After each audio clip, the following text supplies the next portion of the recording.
Dengarkan. Mendengar perkataan manis Marsha, hati Louis lagi diserang oleh ribuan kelinci yang melompat-lompat ke girangan.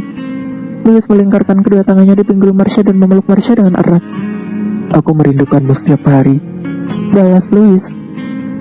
Marsha mendongakkan kepalanya, menatapi prianya dengan tatapan penuh sayang. Aku mencintaimu, Tuan Liu, ujar Marsha. Louis dengan segera saja membuat Marsha kehabisan napasnya dengan ciumannya yang bertubi-tubi. Kau selalu membuat hatiku gemas, Nyonya Liu, ujar Louis sambil tertawa. Louis menggendong Marsha secara vertikal, masih menciumnya, lalu meletakkan Marsha di sofa ruang kerjanya, dengan masih terus menciumi Marsha di sana-sini.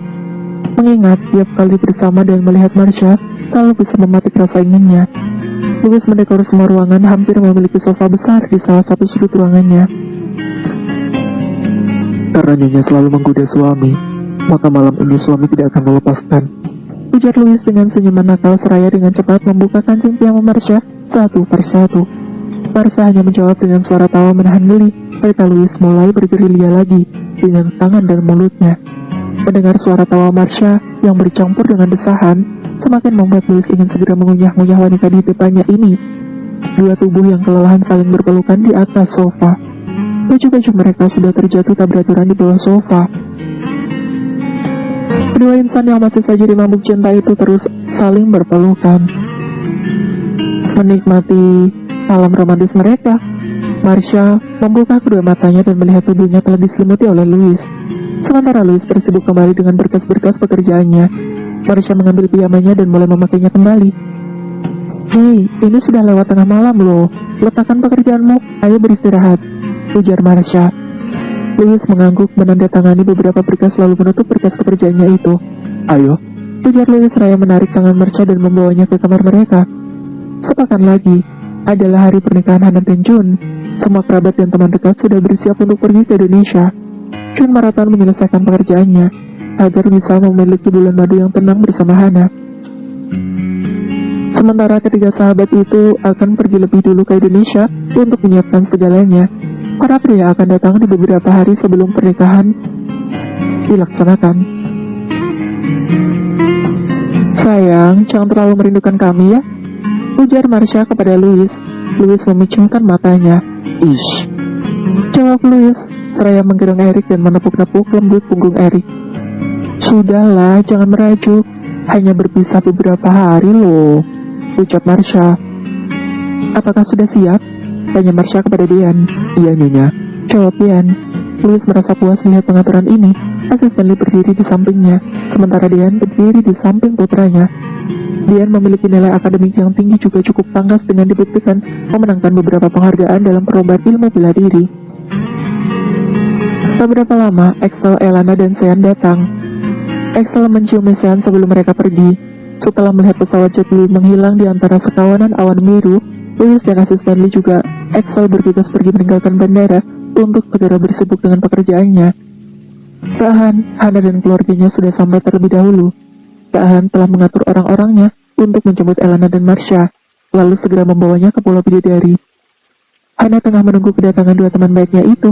Melihat mereka turun dari kapal yang menjemput mereka, Hana segera saja berlari menghampiri dengan wajah senang. Ditambah lagi Sean dan Eric juga ikut datang. Rasa bahagia Hana semakin lengkap. Hana mencium Eric dan juga mencium Sean. Mereka semua segera pergi ke resort yang telah disediakan. Apakah kau merasa gugup? Tanya Marsha. Hana menjawab dengan mengangguk dan memegangi dadanya yang terasa berdegup kencang, serasa ingin lepas dari tempatnya. Juga terlihat sedang mengatur napasnya yang terlihat tak beraturan itu. Hei, tenanglah. Jun juga adalah manusia biasa. Yang membedakan adalah jumlah 0 di belakang angka yang ada di rekening bank saja. Hibur Elana yang disambut tawa oleh Marsha dan Hana. Keesokan harinya, tim yang mengurus segala pakaian dan juga tim make up telah tiba di Pulau Bidadari. Kahan nampak lebih sibuk ketimbang calon mempelai prianya. Kahan dan asistennya sibuk membagi-bagi kamar untuk para kru yang akan membantu pernikahan sederhana sang superstar. Jun memilih konsep sederhana karena ingin membuat Hana senyaman mungkin dengan pernikahan mereka. Tidak ingin memberikan tekanan yang berlebihan terhadap Hana. Setelah selesai mengatur kamar-kamar para kru, Kahan membagikan sebuah rondon piknik sehari ke 3 pulau. Pulau-pulau yang akan mereka kunjungi adalah Pulau Onrus, Pulau Kelor, dan Pulau Kecipir. Dian membawa ransel keperluan Erik di punggungnya, sementara Erik digendong oleh Marsha. Namun meronta-ronta ingin turun terus. Erik sangat suka menginjakkan kakinya di pantai. "Patuhlah, jika tidak mama akan mengadu kepada papamu," ujar Marsha kepada Erik. Mendengar kata papa, Erik pun patuh dan tidak meronta-ronta lagi. Dian yang melihatnya pun tertawa gemas dengan tuan muda kecilnya ini. Baru beberapa hari bersamanya, namun Erik sudah membuat hati Dian kepincut dengan kelucuan-kelucuannya. Louis sengaja menempatkan Dian di sisi Erik semenjak usia dini, karena dengan begini, sungguh akan memupuk rasa kesetiaan mendalam. Mereka menikmati wisata ketiga pulau itu. Mereka seperti memasuki era masa lalu. Di sana, terdapat bangunan-bangunan tua yang dibangun di tahun 1911 sampai 1933. Melihat-lihat bekas bangunan rumah sakit zaman dulu, barak-barak karantina juga, benteng pertahanan. "Apakah kalian bersenang-senang?" tanya Louis dalam video call-nya. Marsha mendekatkan ponselnya ke wajah Erik. Layar ponsel Louis tiba-tiba saja penuh dengan wajah Erik yang tersenyum senang sambil bergumam, "Dadah, dadah." Melihatnya hampir-hampir saja membuat Louis ingin pergi menyusul hari itu juga. "Tunggu papa, dan jangan nakal ya, jangan merepotkan mama," perintah Louis kepada Erik. Lusa, para ketiga pria itu akan datang. Calon istri superstar dan Nyonya Liu sedang ada di Pulau Seribu. Sudah tentu dua pria keren itu sudah melapisi keamanan wanitanya dengan perlindungan terbaik. Chun sengaja memilih menikah di pulau agar privasi mereka lebih terjaga.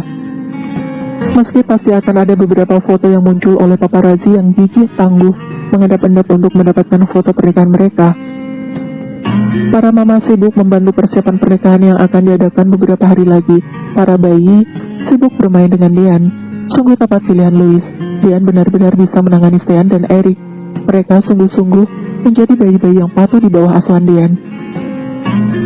"Kalian tidak boleh cengeng. Kelak ketika menjadi seorang pria, bau kalian haruslah kuat untuk menahan segala beban hidup." Nasihat Dian sambil tertawa. Meski bayi-bayi ini belum memahami apa yang Dian bicarakan, namun justru malah terlihat menggemaskan ketika kedua mata bulat para bayi itu memandangnya sambil bergumam tak jelas. Bersambung, terima kasih sudah